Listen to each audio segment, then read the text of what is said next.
Yo, you feeling lost? I get you. I felt lost too. We all do, man. The whole thing that we need to understand is, yo, this shit doesn't come with an instruction manual. So of course we're going to feel lost. But in this video, I'm going to share with you guys tips how you go from lost to legendary. And those are just few tweaks away, I promise you, because I can really be an expert on this topic because I've been the expert at being lost. And can I say, have become or are going to the way of legendary?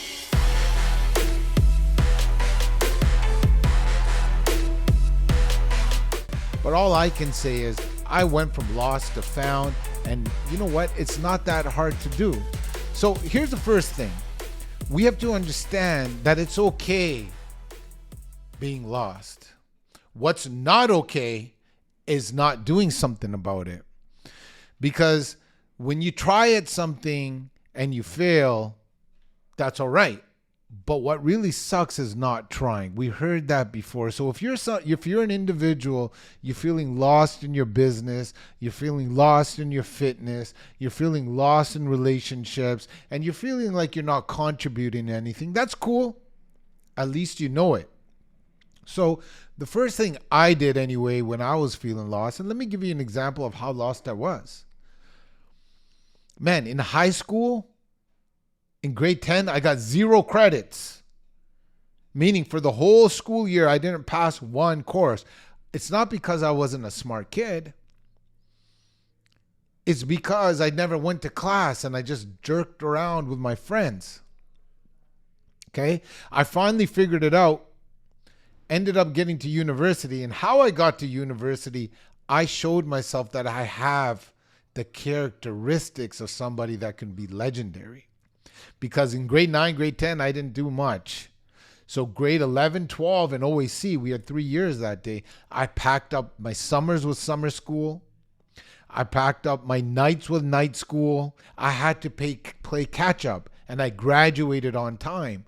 And I also got I had an A average going into university, me, because I adopted the right habits. But when I got into university, the old me came back out. And I was like, man, no one's taking attendance. I don't really like going to lectures, blah, blah, blah. I'd rather go jerk around, go to the gym, play sports, do whatever, watch a Monday Night Raw. I don't want to study for my exam. Old habits started coming back, so I was lost again. Fast forward to when I got my corporate job. I wasn't the greatest employee. 1 hour lunches turned into 2 hour lunches. The only reason I probably got that job is I was good at the interviews. I was great at the interviews. However, I didn't get down on myself. I did have an internal feeling of being lost. I know inside I was worth a lot more. I know I had this unlimited potential to reach greatness, to reach legendary status, but I didn't have the framework. So what did I do? I personally went and got my real estate license. And I tell people today, my real estate license saved my business life. I became a great realtor because I wasn't working under anybody. I guess I was a born entrepreneur. Can you be a born entrepreneur? Different video for a different day. I'm not sure you can, but for a lack of a better word or words, I was an entrepreneur by heart. And if you're a real estate agent, you're watching this, make no mistake about it. You are an entrepreneur that chose to have a real estate license. And sales and marketing, operations, they're all part of a business that you run. So what I'm trying to exemplify here is I was a pro at being lost. But let's fast forward a little bit and let me show you some legendary shit. The guy that was lost became a top 1% realtor in the brokerage, then in the city, then in the country. I sold a lot of homes. And I took those commission checks and I started investing back into real estate. So if you're a realtor that is watching this, When you're earning those commission checks, don't blow them at the bars, man. Don't buy bottles all the time. Buy a few if that's what you want to do. I'd rather you buy some investment properties than those Ferraris just to put it on social media. But if you can afford both, blessings to you.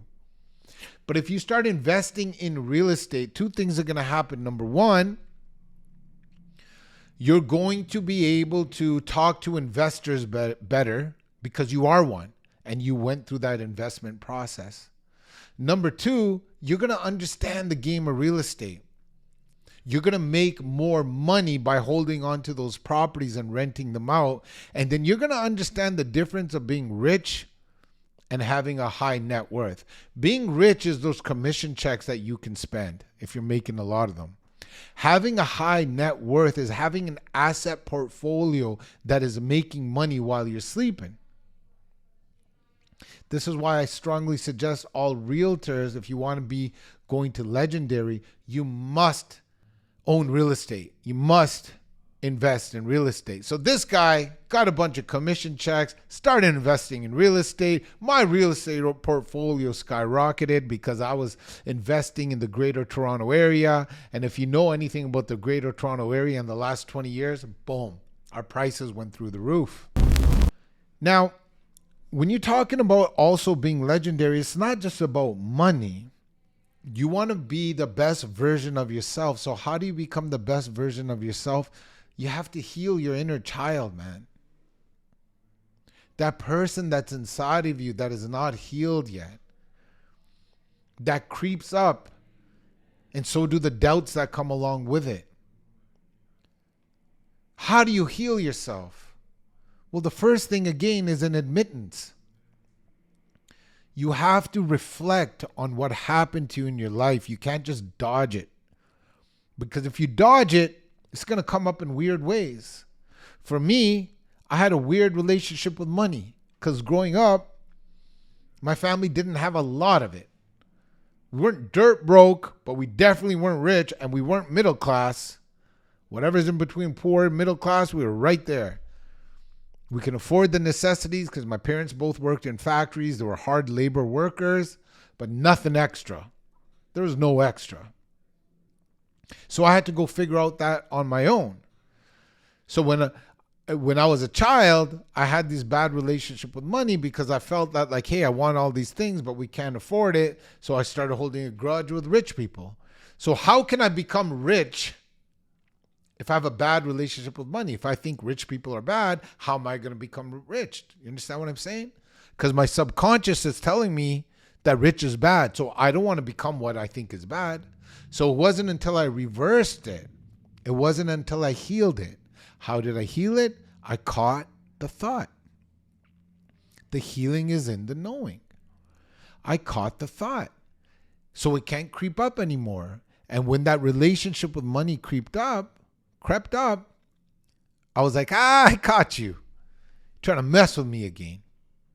Right? So you have to heal your inner child. In order for you to be the best version of yourself, you actually have to do the inventory and figure out where is the shit that's catching you that you don't know about. Because if you know about it, it can't catch you anymore. It can't surface.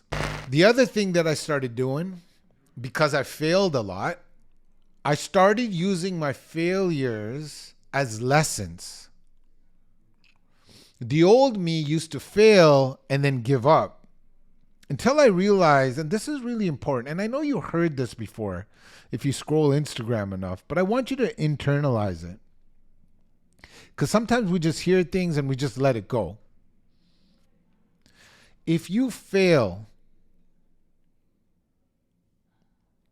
you do not succeed. If you venture to a task and it doesn't work and you failed, it's okay. As long as you don't give up. As long as you don't give up. The actual loss is when you give up, because if you fail, you just think of that as your first try. We have unlimited tries in a task. If I want to get better at something, when I was boxing, I wanted to get better at boxing. Bro, there was a guy named Phil. I sparred with Phil. He was almost a pro. He kicked my ass, man. I was scared in the boxing ring. I'm not going to lie. If you ever want to be in a scary situation, go box with somebody that's way better than you. You're tired, you're exhausted, and you're getting punched in the face. You don't know how to punch them back. It's friggin' scary, man. I failed. But I got better. It wasn't a failure. It was my first try. Write that down. Your first failure is only your first try. And like Rocky had a happy ending, so did I. So did Rick. After, at the end of my training journey, because I had my amateur boxing license, before I had my amateur fight, bro, I was going toe-to-toe with Phil. I was going toe-to-toe with Phil. Because there was a time he was doing the same thing, and I was like, and something snapped. Not snap, so I started throwing haymakers. Something snapped, and I'm just saying, yo, bro, Phil, you're just a guy just like me. And I started fighting with confidence. If you ever want to do something, even if you're not as good as the other person, if you feel confident, it's good. And then I started putting him in compromising situations. Instead of he's used to me backing away, boom, I hit him with a jab. Dodge his jab, hit him with the right. Now I'm getting into it. But the point is, I kept trying. So if you want to go from lost to legendary, you must keep trying. I know it's hard, but that's where courage is very important. You have to be bold. Being legendary is earned. It's earned with reps.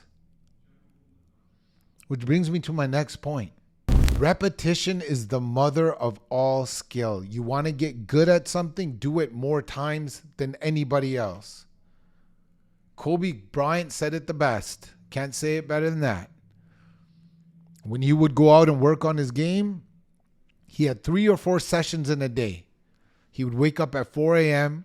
He would get 2 sessions in before his competitors. He would get 4 sessions in a day. His competitors will get 2. Over a span of time, he's putting in double the work. If you're putting double the work and you're doing double the reps, you're going to be twice as good, which he was, than the average player. So you have to take an inventory of how much work you're actually putting in. When you have your lead generation systems in place, how many people are you actually calling? For you realtors out there, for you salespeople out there, how many reps are you actually doing? We all understand this in fitness and when we're going to the gym and we're pumping iron. Reps and sets over a long enough period of time is going to get you a result. Period. That's a winning formula. Those are universal laws that you cannot go against. Repetition, boring consistency is going to get you there. Along with the other things that we mentioned in this video. Discipline, sacrifice, and dedication. Just words? Yeah, you could say that. They're just words. Mike Tyson. Man, think whatever you want of Mike Tyson, but I grew up watching Mike Tyson. Watching Tyson fight was probably one of the most exciting moments in my young adulthood. Because I knew there was going to be the walkout, the knockout, the hype, the way he acted. Dude, it was a sporting event to be witnessed. One of his quotes is amazing. He quoted, somebody asked him, what's discipline? And his answer was, discipline is doing the shit you hate, but doing it like you love it. Discipline is doing the shit you hate, but doing it like you love it. Only Mike Tyson can say that. You think he liked getting punched in the face? No, probably not. But he had a goal, and his goal was to be legendary. He is legendary. You can be legendary in your own life. You don't have to be Mike Tyson. could be legendary in your business, in your sales, in your brokerage, in your family, amongst your friends and coworkers. You could get titles. You could change the course of your career. You could become a legend. Now check this out. Why should you choose to be legendary, man?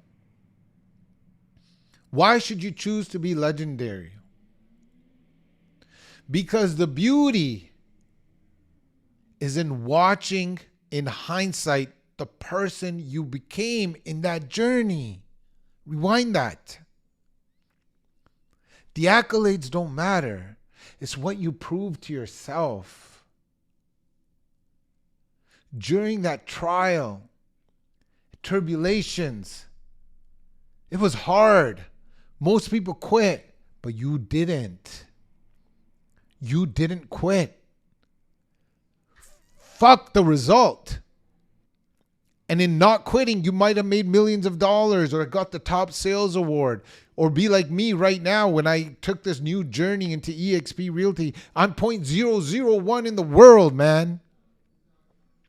World-class status. 0.001 in the world. That's your Mike Tyson's, that's your Tom Brady's, that's your Kobe Bryant's, whatever. That's also your Rick Dhillon in my field. I'm here to tell you that doesn't matter. What makes me feel good and what's going to make you feel good is like, shit, man. I did it. I hit my potential. Nothing hits like hitting your potential. Nothing. And nothing feels worse than living with regret. One of my favorite quotes: a person will suffer one of two pains. They will suffer either the pain of discipline or the pain of regret. And I'm here to tell you something. The pain of discipline hurts a lot less than regret, because discipline is only for a fixed period of time. If I have to run on the treadmill for 30 minutes and it's excruciating, fuck it. It's 30 minutes of hell, but it's 30 minutes. I got to be disciplined for 30 minutes. I got 23 and a half hours of the day left still. But when you choose to suffer the pain of regret, you're suffering for 24 hours a day. Because you're living with yourself and you're telling yourself you quit. Yeah, you might be able to hide it for a while. You might be able to say, hey, that shit was for losers anyway. I don't like that. What do you like?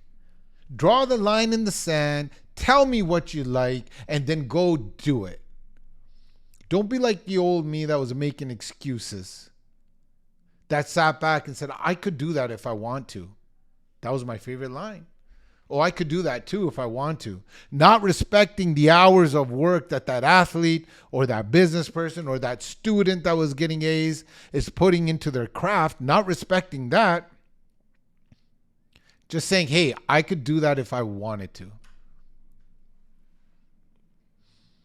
That's bullshit. So if you want to go from lost to legendary, man, you got to heal your inner child. The healing is in the knowing.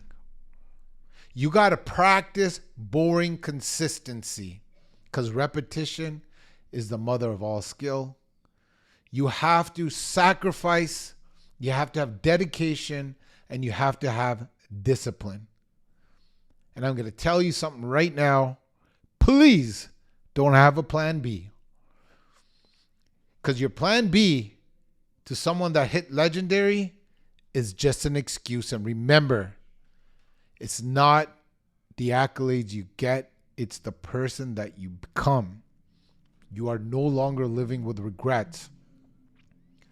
And when you can accomplish something you set your mind to, you know what that gives you? Belief. Because I proved to myself I could be a top real estate agent in sales, that transferred to being a world-class agent attractor. One doesn't happen without the other. It adds on, it's layers. Now you can give me the mic, and somebody, when I was younger, I was scared to put my hand up in class to ask a teacher a question. But now you can randomly give me the mic in front of thousands of people and I'm going to rip it. It's because I build a belief and I didn't quit. And now when you build a belief and you conquer one thing, that belief and that confidence transcends to other parts of your life. Now you become a whole person. Now when you're on the first tee with your boys and you're golfing, and the old you would have got nervous and sliced it into the woods, now you have belief, you have confidence, you rip it 280 yards down the middle of the fairway because you believe in yourself, because you've proven in your life you can do things. You are a person of worth. You're not lost. Man, if you want to go from lost to legendary, you're only a few tweaks away. I shared some of this in this video. We'll see you on the next one.